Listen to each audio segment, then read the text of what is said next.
অভিযোগ আর পাল্টা অভিযোগে শেষ হলো ঢাকা 18 আসনের উপনির্বাচন।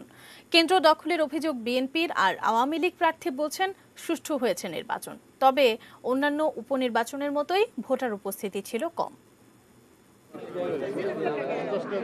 সাহারা খাতুনের মৃত্যুতে শূন্য হয় ঢাকা 18 সংসদীয় আসন।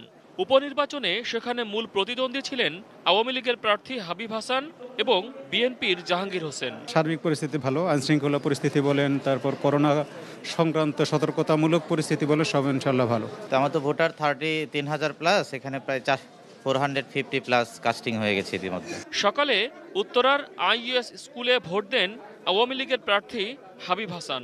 এর আগে বেশ কয়েকটি কেন্দ্র পরিদর্শন করেন তিনি।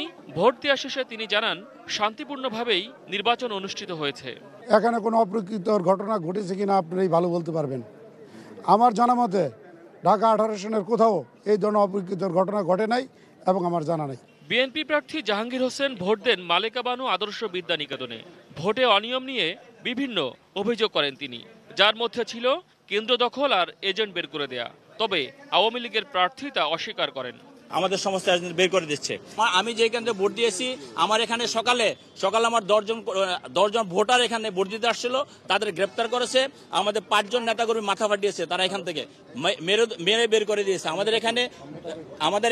এখান থেকেও 2 জন এজেন্ট বের করে দিয়েছে। তাদের দখলদারিত্ব বজায় রেখেছে, ভোটাধিকার হরণ করেছে, গণতন্ত্র হরণ করেছে এবং এখানে ভোটের কোনো পরিবেশ নেই। এরা যখনই নির্বাচন করে তখন থেকে তারা অতীতের যে কথাগুলি বলে আসছে এই কথাগুলি বলে, এখনো তাই বলছে। এগুলি সম্পূর্ণ মিথ্যা, বানোয়াট, ভিত্তিহীন।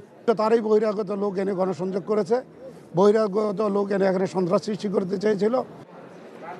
ঢাকা 18 আসনে মোট ভোটার 5,70,000। 1,353টি কেন্দ্রে এই আসনের ভোট নেওয়া হয়। মহসিন কবির, এটিএন নিউজ, ঢাকা।